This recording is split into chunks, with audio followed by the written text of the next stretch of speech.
Good evening. I hope you've had a fruitful day. I do not say happy, though I hope it has been happy. Namo tassa bhagavato arahato samma sambuddhassa. Namo tassa bhagavato arahato samma sambuddhassa. Namo tassa bhagavato arahato samma sambuddhassa. Homage to the Buddha, the blessed, noble, and fully self-awakened one. It's a bit cold these days, the temperatures dropped a wee bit. Right, hold on now.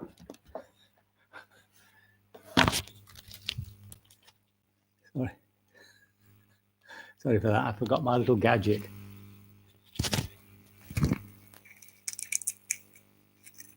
Messing me about now. Okay.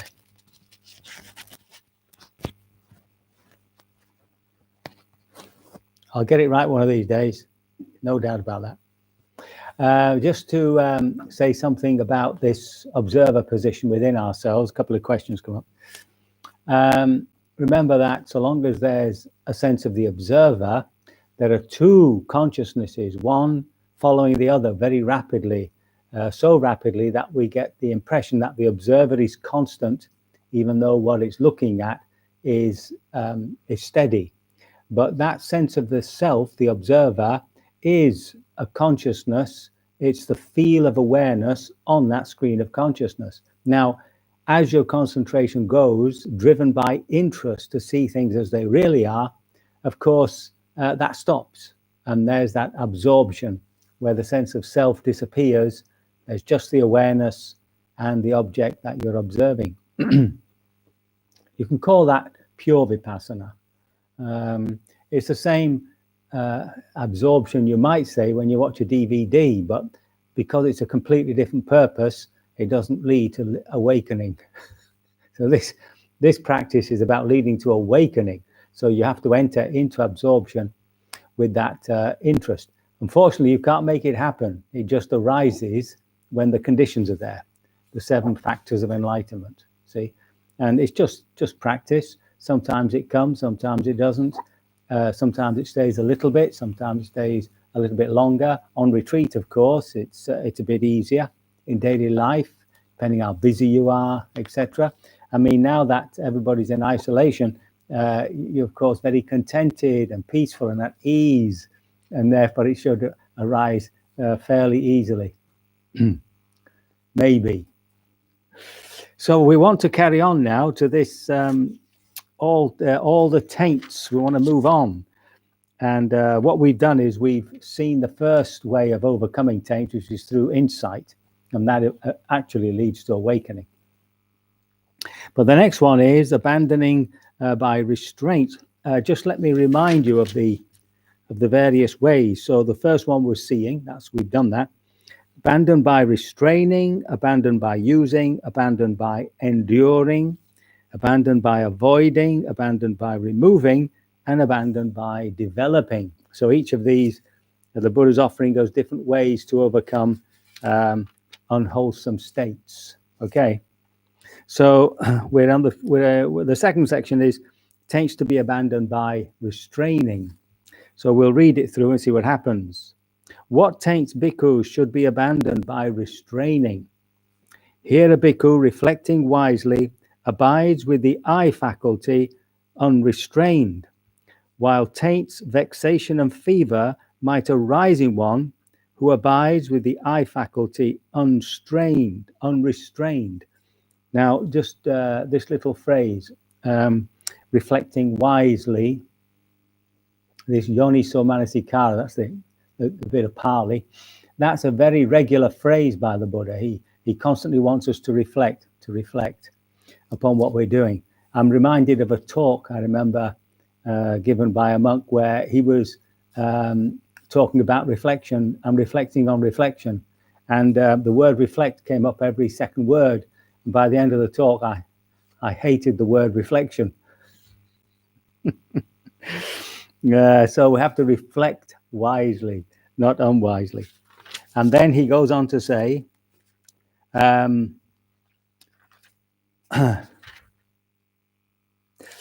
are no taints, vexation, or fever in one who abides with the eye faculty restrained. There's no taints, vexation, no discontent,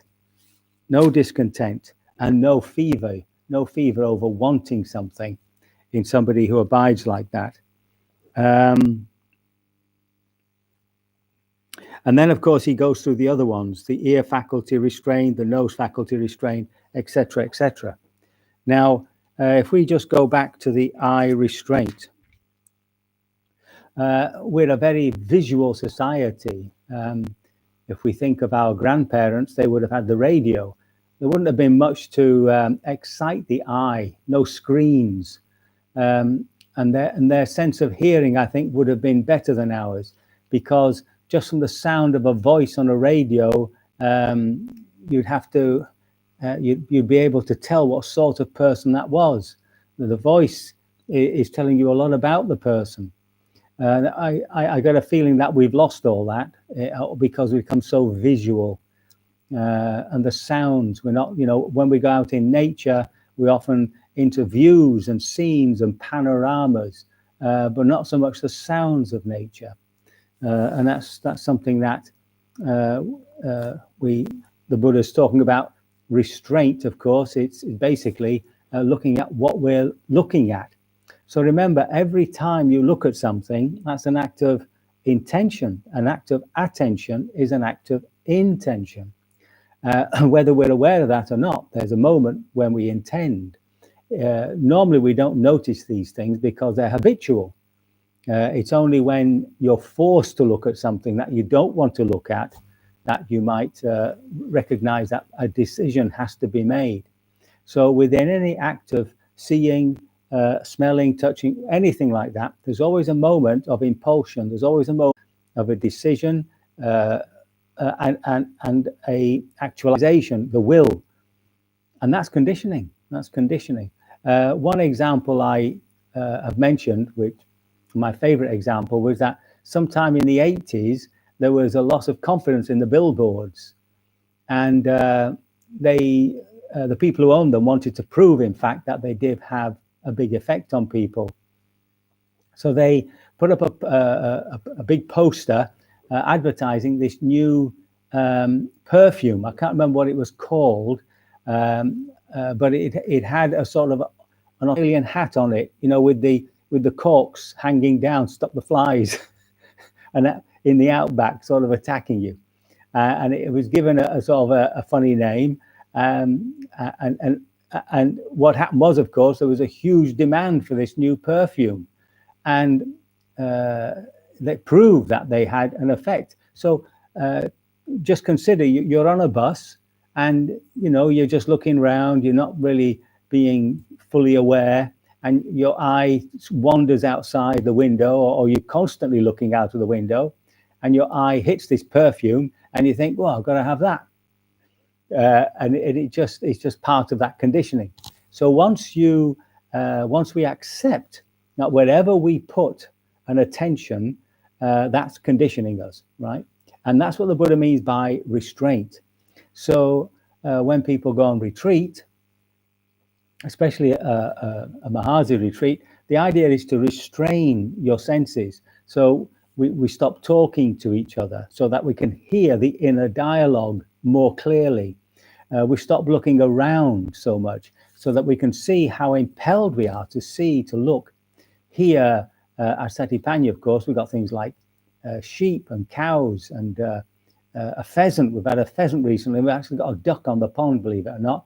And she's hidden in the top there, just underneath the Parinibbana Buddha, the Buddha in his death posture. And they say there's 3 ducks. She's attracted 3 ducks. I haven't seen them personally, but there she is. And so there's, as soon as you hear a quack or a beat or something, like now we've got these little lambs jumping around the place, and you want to look, you want to look. Now, on a retreat, that would be distracting. I mean, I'm living here as I am. I do actually watch the lambs gambling and all that sort of stuff. But on retreat, you want to restrain the sight because you want to look inward, right? We're trying to see on retreat how the mind works. Now, that's the same when you're sitting. That's why we close our eyes. Some people like to have them just ever so slightly open, like in Zen. It doesn't matter. The point is you're not looking around, so you can see inwardly. You've not got music going on. You're trying to be silent so you can hear the inner voice, the inner sounds that are in the body, and so on.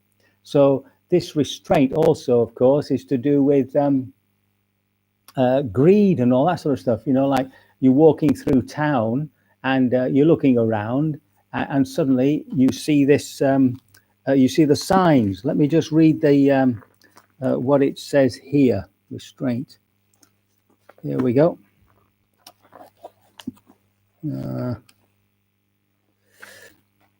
Got too many bits of paper in the thing. Here we go.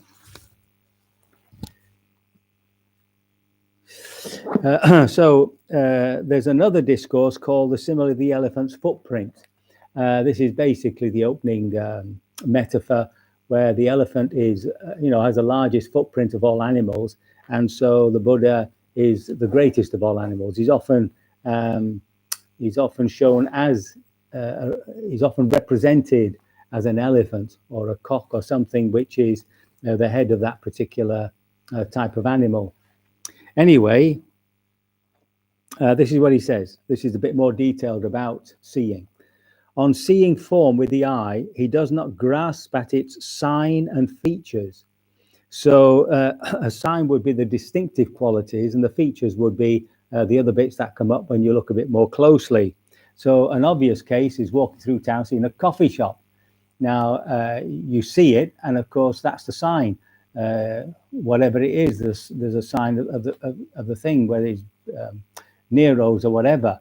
And that's your sign. And then you've got to, if you're right aware and you shouldn't be nipping in there to get a coffee, then you sort of avert your gaze, you see.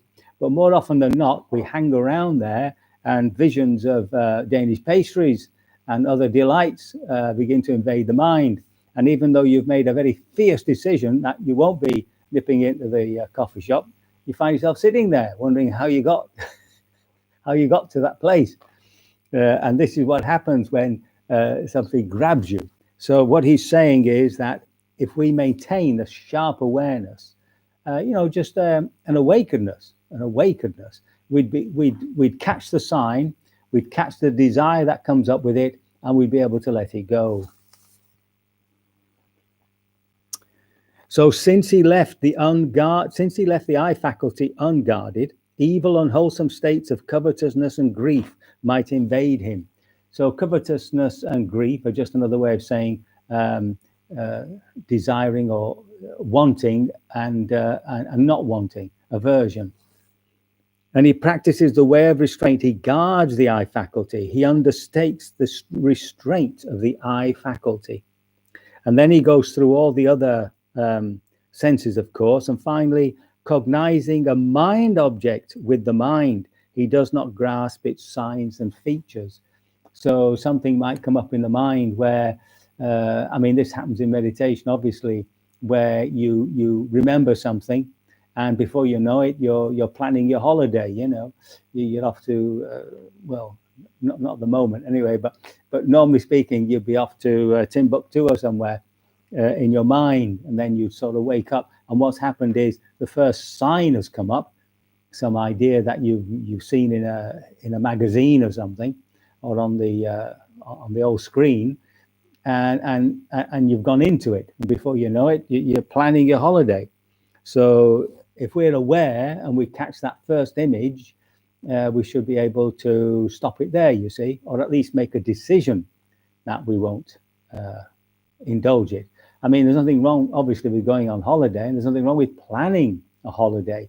It's just the fantasies that arise with it often create future disappointment, where you expected sun and beaches is drenching with rain.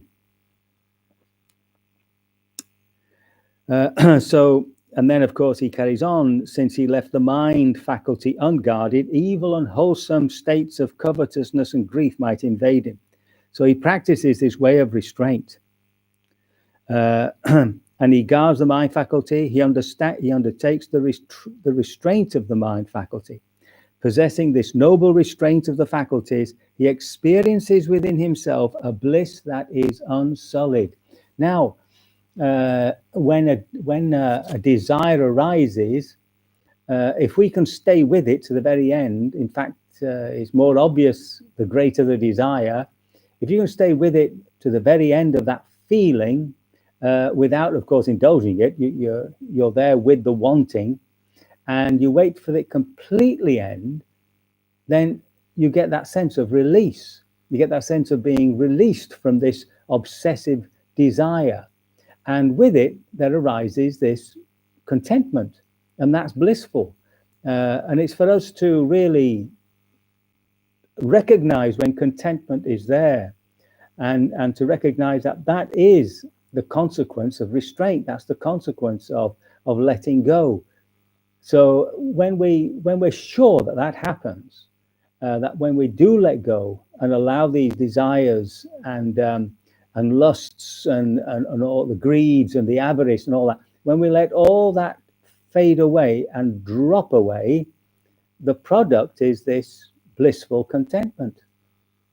You see, and if we do it often enough and convince ourselves that is what happens, then of course that makes us want to do it more and not want to get caught up in these desires. So that's a really important line. Possessing this noble restraint of the faculties, he experiences within himself a bliss that is unsullied. Because every time, of course, you let a desire go, you undermine that conditioning. Yeah? And then he then goes into acts of, examples of how we maintain that sense of awareness. And now all the examples are usually about monks, because it's the monks and nuns, the monastics rather, who have remembered all this stuff. So they've tended to remember it for themselves. So you have to translate this into the lay life. So for instance, he becomes one who acts in full awareness when going forward and returning. So any journey you're on, you're actually being aware, going to work, going to the shops, whatever it is. It's not as though that isn't part of our practice. Who acts in full awareness when looking ahead and looking away. In other words, we're aware of what we're looking at. I mean, we'll do it when we're crossing the road. That's not a problem. But otherwise, we tend to let the mind just wander. He acts in full awareness when flexing and extending his limbs. Basically, when we're doing anything, we're aware of it. Whether it's as simple as opening a door or doing some difficult work, doesn't matter what it is. We're aware of it. It's within our range of awareness. That's when we're doing jobs, of course. I mean, if you're on the computer and you're typing, well, obviously, often the typing is automatic, and what your attention is on what's actually appearing, what you're actually writing about.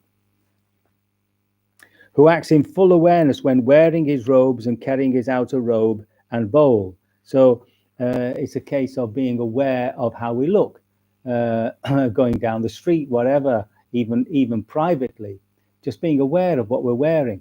It's not I don't think it's something that you're doing all the time. It's just occasionally you're aware of your presence, of how you look. And what it's supposed to do is make you look dignified. That we're supposed to be supposed to have this sense of dignity. Who acts in full awareness when eating and drinking, consuming food and tasting. Who acts in full awareness when defecating and urinating. See, that's a time we'd rather think of something else. Who acts in full awareness when walking, standing, sitting, falling asleep, waking up. As soon as you wake up, bring that awareness to bear. Talking and keeping silent. So in other words, whenever, and basically at all times during the day, we try to maintain this awareness, this awakenedness. Possessing this aggregate of noble virtue, so this collection of noble virtue, this noble restraint of faculties, and possessing this noble mindfulness and full awareness, he resorts to a secluded resting place, the forest, the root of a tree, a mountain, a ravine, a hillside cave, a charnel ground, a jungle thicket, an open space, a heap of straw. And this, of course, leads us to the benefits of what we're actually experiencing now, which is isolation. But you know, in the spiritual life, we call it seclusion. So for us, this is a real opportunity to find times when we just sit in silence. You don't particularly have to practice vipassana. You could be doing metta. You could just be sitting aware of being aware, you know, in a chair and just resting in the present moment. That's enough. That also has an effect on us. Instead of always trying to do something, more being than doing.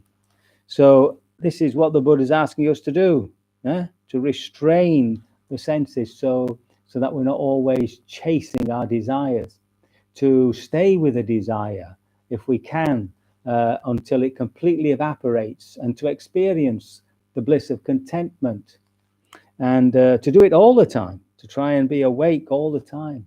I mean, that's a bit of a task, but you know, that's where we're heading. We're heading for a complete moment-to-moment awareness, and then whenever we are, wherever we are, sitting on a bus, waiting for somebody in a waiting room, at home, there are these lovely moments of stillness, where we've gone to the forest, to the jungle thicket, an open space, a heap of straw.